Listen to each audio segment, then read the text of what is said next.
The views and opinions expressed on any program are those of the producers and/or the persons appearing on the program, and do not necessarily reflect the views and opinions of FRC Media, Bristol Community College, or the City of Fall River.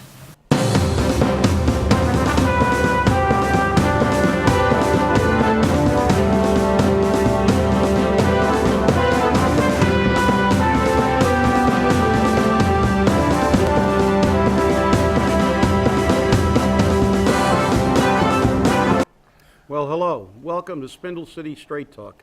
I'm Chip. And I'm CJ. Good morning. It's been a fun day yesterday, that's for sure. And it's going to be interesting to see what our discussion's about today. One of the things I think is interesting is the poor voter turnout yesterday. It was absolutely horrendous. All these people wanting to get together and let's vote, let's make a change. And all of a sudden we have one of the absolutely worst voter turnouts I've seen in a long time. And the weird part about it is, sorry to leave camera for a second, is that we had 17,165 people who went out and voted yesterday. And people are like, oh, well, that's pretty good. No, it's not. It's 34% of the people of the registered voters in Fall River. And you wonder why people just overlook Fall River and why they don't care, because the people don't care. And there's no excuse. There's absolutely no excuse. And after the entire voter registration pool and everything else going on, because we had a little over 48,000 registered voters at the primary time, we now have 49,527 voters. And only 17,000 of them could get up off their backsides and go out and vote. Chip, don't you have a problem with that? Oh, I have a big problem, obviously. You know, when you have almost 32,000 people registered to vote that didn't get up, and there was no excuse yesterday. It was a really nice day. It's a beautiful day for November. Very, very mild. No rain. No issues for getting around. You could, if you lived close enough, you could walk to the polls. And you know, what always bothers me is it's probably, you know, historically the people that do the least that complain the most. The fact is that I'm sure people will complain about their candidate not getting in, and if you ask them if they voted, they'll say no. Historically, it's something that we just can't get around. And I think if you look at these cities and these communities that are depressed economically, you find that there's a lot of apathy, a lot of the attitude that, oh, what can I do? Well, what you can do is actually put people in office who will work for you, not for special interests. Again, we see this manifested all the time. I hope this is not a harbinger of things to come on December 16th, because I don't know. You know, there's the old adage from Bonaparte that the only levers that move men are fear and self-interest. Well, you should fear that this administration is going to continue, and it is in your self-interest to get him out, because the fact is this city is on the verge of receivership. And you will not like what happens to this city in receivership, even though it will be a short stint, and then hopefully we'll be back on our feet. But the fact is that, you know, this is a travesty. You know, America cannot be a government of the people, by the people, and for the people if the people don't participate. Well, the people in Fall River obviously are telling, you know, the people in the State House and in Government Center that they don't care. Now, if you don't care, then don't complain. You know, I've many times asked people, well, who did you vote for? And they go, oh, I didn't go out and vote. Well, you've got no place to bitch, bottom line. But, you know, we look at this and, you know, people are upset because Martha Coakley took a tank. Okay, Martha Coakley lost. She didn't lose by a lot, but she lost. She finally conceded her election. And they're all upset about it. Well, you know, Martha Coakley couldn't even take the time to come down to Fall River, except for the one time she was down here with, you know, Slick Willie. And she never got any ads. There was no ads from Martha Coakley, nothing. And here's where the Republicans actually did something right. They just stopped the bleeding. Okay, they may have upped by taking out ads and being down here. They probably upped their support by 10 or 15% of the vote. Now, it's not going to mean that the Republicans won, but they actually just stopped the bleeding a little bit. And that 10 or 15%, had it gone to Martha Coakley, would have made a huge difference, and possibly the fact that she would have been, the governor. But instead, like she did with the Senate race, she blew it out of the water. The woman doesn't have a clue. And you have to really ask yourself, are either of these parties ever going to smarten up and say, hey, what's wrong? And looking at another race, which was very important, the David Steinhoff-Carol Fiola race. And I have to say, I honestly thought David was going to do better in this. I didn't know if he was going to win, but I did think he was going to do better. And my question then becomes, how could you send out a flyer that you sent? And I'm going to leave the commentary on that to you, Chip, because you actually received it. But when you're in a blue state, you got to pretend to be blue, or at least purple, so you can get past it all. Well, yeah, that's true. But to get back to the gubernatorial race first, obviously Martha Coakley and most Democratic candidates don't really care about the South Coast because historically they always win. But you're right. Baker did put a little time and a little effort into doing something, and he got a lot bigger vote total, I think, than people anticipated. Coakley won. She won comfortably, but I mean, it was not uncommon in the old days to see a Democratic candidate get 85% of the vote in this area. So, as you said, they did, they basically write off the South Coast, and you wonder why we get nothing down here. It's because they take us for granted. The Democratic candidates take us for granted, and they say, look, we don't care if we ignore them. No matter what we do to them, they're going to vote Democrat.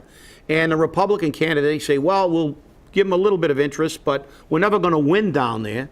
So let's just give them a little perfunctory kind of attention, and we might get a few more votes, and it might matter in the overall election, as it did with Charlie Baker. But now when we get to you're right, and now we get back to the state rep race where, there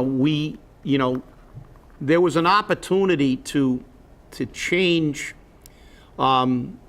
basically some of the attitudes in Boston. We had a state rep who has a very long history of being a political insider. And, this section of the state has been ignored for a very, very long time. And whether you liked it or not, you did have a choice. And one was to put somebody new up there, and if you didn't like what he did, get rid of him after one term, and maybe set some kind of precedent that if you don't work for the people, you don't get a job. But again, the cards were kind of stacked against David, CJ. I will say that because of this election and because of the strong support that many Democratic candidates had going to the polls, I think it was a big mistake for him to, one of his last flyers to put out, let's put a Republican up there for balance. Because it's not about Republican, Democrat. It's about your platform, about what you're going to do as a representative of the people. I've always said that labels are there to disenfranchise parts of voters because, like liberal, conservative, and moderate, the reality is that people are always liberal about what they want, conservative about what they have, and moderate about what they don't really care about. The fact is that these labels are just to try to get people in a box and disenfranchise a certain voter. I think it was not a good political strategy for his last thing to draw a demarcation and kind of say, I want to be identified. I think he should have gone as, I want to be identified as the man that goes to Boston to represent the best interest of the people and to do the job that I'm supposed to do. But as I said, a lot of Democrats went to the polls to support Coakley, to support the Democratic ticket, and so that put him in a box. But The other factor that a lot of people don't realize is what's happened to Fall River over the last 25 or 30 years. There was a time that no mayor would raise taxes the way Mayor Flanagan has, because he would be out of office. They would be attacking the polling places. They would be beating on the door before they opened to throw him out of office if he had the audacity to raise taxes 1 penny. Mayors used to shudder and do everything possible to streamline government and to do anything not to raise taxes. Those days are gone. And why are they gone? Because in those days, we probably had 60 or 70% of the population that owned property in Fall River. Today, that's down to 37%.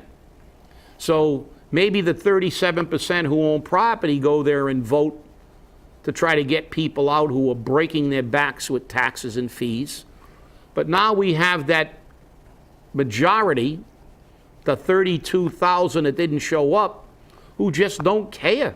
It's like, hey, it doesn't affect me. If the property owner get his backs broken, if businesses leave because they can't deal with the fees, the complexion of the city has changed. And the only way we're ever going to change it back is to realize and tell these people to realize that they do have an investment in this community. The services they get, the rent they pay. All these are affected when we have mismanagement of government. And if you're not part of the solution, you are part of the problem. Well, that's the biggest problem we have in Fall River. It's not the politicians all the time. A lot of times it's the people. I mean, if you know you can commit illegal acts, if you know that you can screw, lie, and cheat your way to the top, and the people say, who cares? Nobody pays attention. I mean, what accountability is there? The accountability usually takes place at the ballot box. My biggest fear, though, is that the majority on December 16th may recall Will Flanagan, but the plurality or the minority may reelect him because of the way the ballot is set up. And this is where people have to understand. You can complain all you want that this mayor is no good, this mayor is, he's just raising your cost of living, it's not working. He's even selling you out because on his quote-unquote Amazon deal coming to Fall River, which again, Chip and I laugh about, is that there is no way to get better in Fall River any way you look at it. You have to say to yourself, if you're going to sell us out, Mr. Mayor, for $35,000 for a potential 1,000 people, and you're going to say to us, well, be grateful because there's at least a job that you're going to get paid $35,000 for, or is this just going to be another, smoke and mirror floor show where we're going to deal with this like we deal with the casino? We can't trust anything that we hear. And not only does that affect the 6th floor and the law department, it affects DCM, it affects water and sewer, it affects the city clerk, it affects every single department, including CDA. And we have to say to ourselves, can we exist in a community where the wants and needs of the community aren't met and the complaints of the community are ignored? And they can say yes, because as you said, the Democrats don't even bother with the South Coast, whether it be Fall River, New Bedford, Taunton, because guess what? We're all lemmings. We walk down the lobby, following line after line after each individual person doing the exact same thing over and over again. And when we get into the ballot box, we go D, D, D, D, D, D. And, D may stand for Democrat for a lot of people, but stands for dunce for most of them, I'm telling you now, because you vote D and you get nothing. Now, don't get me wrong. A lot of people will go in and say, well, there's an R and I can't vote for Republican. Well, a lot of people can't vote for Republican, and I say if you're going in just to vote for the R, then you're a reject. So you're either a dunce or a reject. If you're looking at the person and you're saying, oh, this person stands for this, this, and this is what the person says, but they're a Republican, but I'm going to vote for them anyway, that's a different story. Or you just say, I don't care what party they are, I'm going to vote for that person. But that doesn't happen in Fall River, and the Democrats know it, and they will stand there. And that's the sad part about it. And that's what the mayor is standing on. The mayor is standing on the fact that, he doesn't have to worry about the election because guess what? They're going to vote for him because he is, and that's all these people know how to do, to go in and eat their chow mein sandwich and vote for the nitwit who gave them the chow mein sandwich. And that, they think that, oh, well, I voted for a good guy because he's a good guy. No, you didn't. You voted for an idiot. You voted for a moron.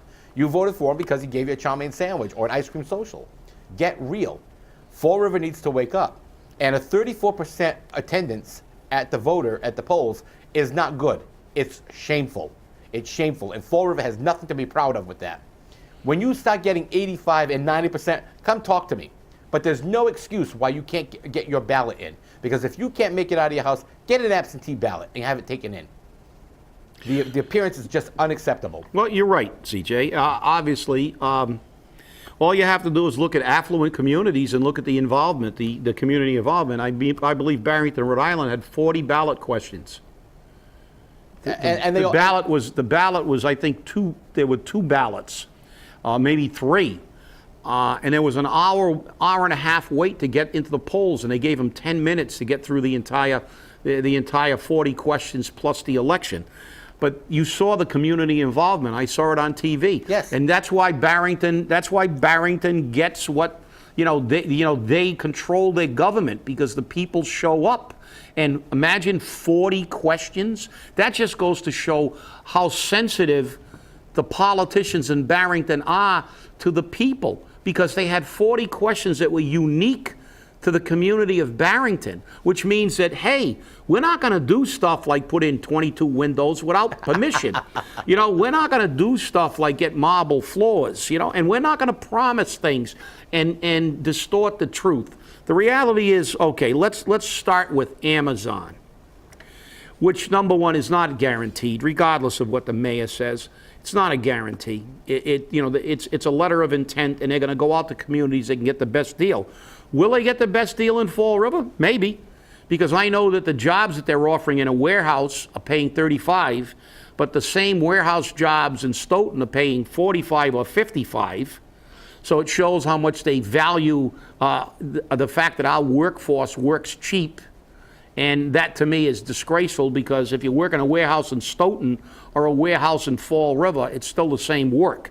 But just goes to show how little they think of this community, because they say, hey, they're so hard up, they'll take any job for any amount of money. And the other factor is, how much is Amazon going to help the community outside of giving some jobs and leaving as soon as the TIF is up? Because the biggest impact any industry, because they're not going to hire all 1,000 people from Fall River because of qualifications, et cetera, experience. It's the taxes they pay. Like when casinos come in and they go, okay, we're going to give the city, this is how much the city's going to get in tax money. Amazon's looking for TIFs. They're looking for freebies. They're looking to come in and basically pay virtually no taxes if possible, or very little. So realistically, what kind of impact is Amazon going to have on the city of Fall River if it pays virtually no taxes? Yeah, it'll give us a few jobs, but how is that really a good thing if you have a company that will be here for, let's say they give them a 10-year TIF. You get somebody that works at Amazon for 10 years and they feel secure, they've begun to move their lives ahead. Maybe they've purchased a house because they say, hey, I got a job. And then Amazon goes, hey, TIF's up, we're gone. We're not going to pay we're not going to pay 100% of our taxes. Now you've got, again, disenfranchised workers like we had with Quaker Fabrics and so many other companies in Fall River that pulled their roots up and left as soon as the TIF was up. And I'm sure they'll never sign a TIF that requires them to pay taxes for at least half of that time. And so, I mean, let's be realistic. It's like Amazon is the new casino for Will Flanagan. Oh, there's no question about that. And the thing is like you said, once the TIF is gone, they're gone. And we've seen that with other companies. We've seen it throughout the industrial park. We've had the window company that was making Silver Line windows, and they went to North Carolina because North Carolina gave them a better deal. Okay? And that's what happens. You go into a bidding war. And the problem that I have is that our politicians thought so little of us. More specifically, Mayor Flanagan and Ken Fiola thought so little of us. They said, you can get these cheap guys for 35 grand a year, tops. Everyone that works in the warehouse, give them $9 an hour, because that's what the minimum wage is going to be in January. And that's exactly what they did. They sold us for dirt money. And the thing is that when you look at Amazon's history, and there's plenty of videos on YouTube about it, they're nothing more than another Walmart. Go in, get it cheap, and run away. And I right now am working on a story on what Walmart received to locate or relocate their store in Fall River right where it's located, because I have a very good source that's providing me with documents. And when that story breaks, I'm telling you now, it's not going to be pleasant. It's not going to be pleasant. But it's nothing that we're not surprised with, Yeah. But, we really have to say to ourselves, can we take this anymore? I mean, selling us cheap. I mean, next thing you know, all the jobs that have gone to, Guatemala and everywhere else to do for 1 cent a piece on piecework is going to come back to Fall River, because the politicians are going to say, yeah, you can do it, no problem. Pay them piecework, 1 cent a piece, Yeah, and you're right, CJ. But the fact is, we're not minimizing some of the people. It's the old thing. That's what happened when we had mills, and the rich people had the mills. They worked everybody 14 hours a day, and then they had to buy from stores that the mills owned. So they basically got all their paycheck back. They lived in squalor, and they worked so long and hard that they didn't have any time to pay attention to what was going on around them.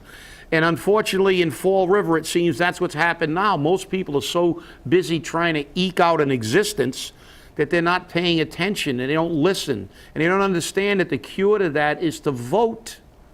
Go and vote. The only way out of this mess is to get these people out of office. For example, listen to what they say. The mayor was on TV and did an interview about the recall, saying he's confident he's going to win because Fall River is a much better place now than when he took office. And crime is down, and this is a slice of green heaven or whatever. And it's a piece of God's green earth. A piece of God's green earth, okay, I stand corrected. And then let's look at the reality. Hey guys and girls out there, isn't this the same mayor that told a city councilor he should carry a gun because it's dangerous out there? And he goes on camera and says how crime is down, but he carries a gun. And he tells the city council to carry a gun. Hey, we're the 4th most dangerous city in the Commonwealth. Yeah, we were just voted the 4th most dangerous city in the Commonwealth of Massachusetts. And we were one of the 5 most poverty-stricken cities to get another grant from the feds because our unemployment and the problems are so high in this community. Yet, he's either delusionary or he's lying. Because, or he's bipolar, I guess. He could be bipolar, too. I guess the guy that told Councilor Correa to carry a gun isn't the same one that got in front of the camera. But the reality is, let's face it. This is political. This is lying, misrepresenting of facts, telling half-truths. This is the problem. And people buy this. People go, oh yeah, the city is it's much nicer. Drive around and lose your front end and all the potholes and look at the mess we have and look at the crime. I was watching The Most Wanted in Fall River on one of the access channels, and you're looking at the crimes these people look like. The Most Wanted. They're looked upon for assault and battery with intent to murder. And multiple assault and batteries, and it's like, wow, yeah, this you're right, man. Now I know why you carry a gun, but don't go on television and try to tell the people that crime is down, because crime statistics, like every other figure, can be manipulated, and they're manipulated very easily. If you want to show that crime's up because you want a grant. When you arrest a guy with 5 warrants, you have 5 separate charges. If you arrest a guy with 5 warrants out and you want to show crime is down, you make it 1 arrest on the 5 charges. And Chip, what's really interesting is that when you listen to all this political pandering, it just it makes you sick. I mean, I get nauseated by it. But one of the things that makes me laugh is, I got into an argument yesterday with a reputable business owner and his wife, who I went to school with his wife, and I have a great deal of respect for both of them, that Carol Fiola is the best thing to happen since sliced cheese in Fall River. And, she's all against public housing, supposedly. Yet she has never once gone public on the State House floor and said, Fall River already has had enough. She says it in Fall River because she needs to pander to the people. So don't just listen to what they say, listen to what they actually do. Because I'll tell you now, they're not doing a whole heck of a lot for us. And I'm trying to get confirmation from Amazon that they are going to actually come. Or is this just a fishing expedition? Because I'll tell you right now, I think it's a fishing expedition, and I really think Moby Dick is going out to sea.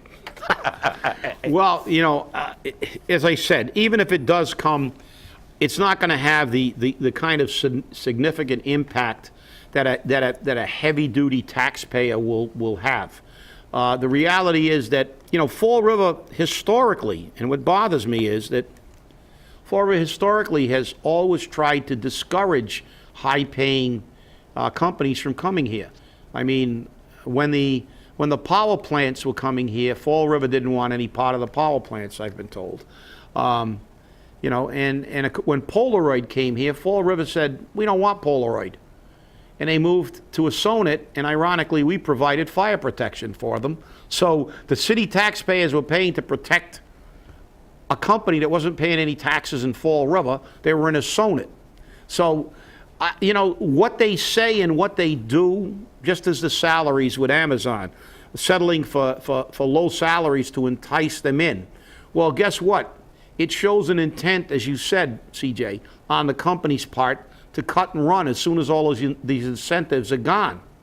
It's like, okay, we got cheap workers, we've got no taxes or low taxes, and as soon as these things begin to dry up, we're out of here.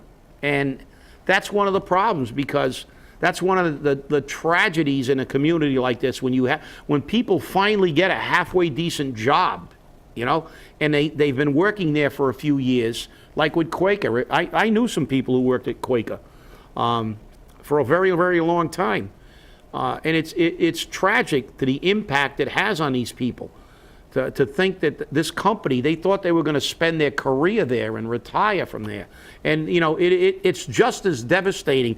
And if you look at the thing, you have to wonder if it was better not to have the company come here and get these people invested and believe that they're going somewhere. They have a pathway in their life, and this is where they're going to stay for a while.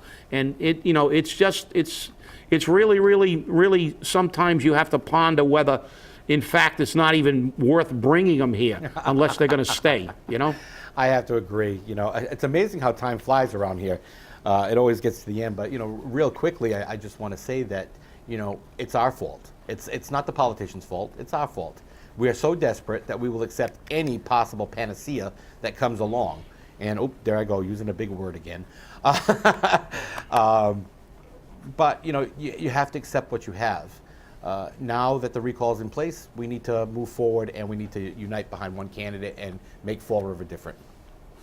Well, you're right. And on December 16th, let's those 32,000 people who didn't vote, get your lazy butts up and let's change this city, because the 17,000 of us who did vote will be back on December. Rain, shine, sleet, or snow. And if you need a ride, call us. We'll carry you there. Thanks for watching. Have a great day.